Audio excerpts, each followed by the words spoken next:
Hi everyone, my name is Megan Caraher and I'm currently enrolled in the Master's in Instructional Technology program here at the University of Maine. This school year has been pretty interesting because up until November I was living and working on Cape Cod, and then my fiance and I moved back to central Massachusetts to be closer to our families, so we both got new jobs. Right now I'm working as a reading and math interventionist at a school that's just third and fourth grade, and I absolutely love it. I love being able to work with students in that small group setting because I feel like I'm able to see them make so much progress in such a short amount of time. Outside of work, I love spending time with my family and friends and going to the beach and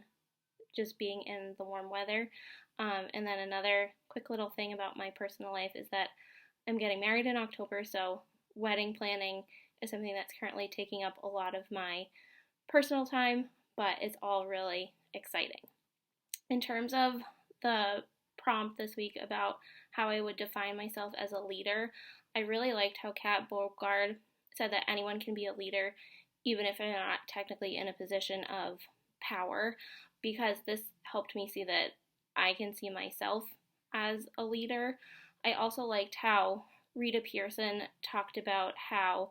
we want to make sure that kids aren't afraid to take risks, because I think that the same thing can go for adults too, and as adults we shouldn't be afraid to take risks. So when I started thinking about the prompt this week about how I kind of see myself as a leader and the leadership style I see myself adopting, I noticed that some of the traits for different leadership styles overlapped, and I noticed that a lot of them talked about how leaders have to have empathy and they have to have people working towards a common goal. So one of the things that I started to do was think about a person who I admired as a leader, which was another suggestion from Kat Bogard. And with this, the person who came to my mind was an instructional coach that I worked with when I was a first year teacher, and she kind of had what I would consider more of a servant style of leadership, and I really liked that style because when I was working with her I always felt supported with her, and like she was always listening to my concerns, and she would do things like come into my classroom and teach model lessons for me and then watch me teach and give me feedback, and I felt like that was really valuable. So as a leader, that's kind of the style that I want to strive for, and I want to be the person who is really focused on helping people grow and learn, and kind of supporting them wherever I can. I really like collaborating with other people that I work with, so as a leader, that's also something that I want to do, and I think servant leaders can do a lot of collaboration. So something that I also noticed from the reading was that servant leaders really focus on building a strong sense of community, and I think that's important in a classroom and in a school as a whole. So that's something that I want to strive for. Again, like Kat Bogard said, that when there's a strong community, people aren't afraid to take risks, and they're more likely to take risks and try new things. So as a leader, I want to make sure that the people that I'm working with are not afraid to take risks, and they want to try new things.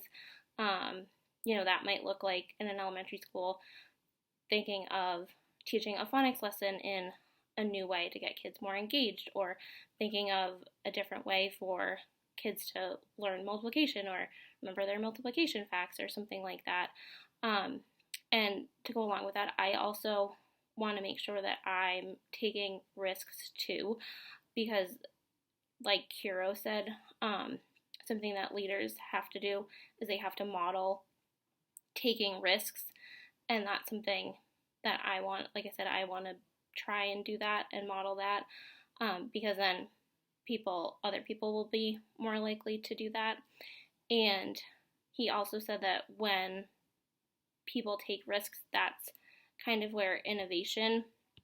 happens and where new ideas come about. So I think that that's kind of the style that I want to try and adopt, and really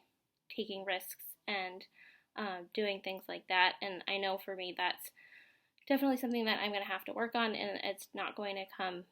easy for me. It's definitely going to be something that I'm going to have to work towards, but I think that a lot of the projects that we have in this class will help me start to be comfortable with taking risks and doing things that I've never done before.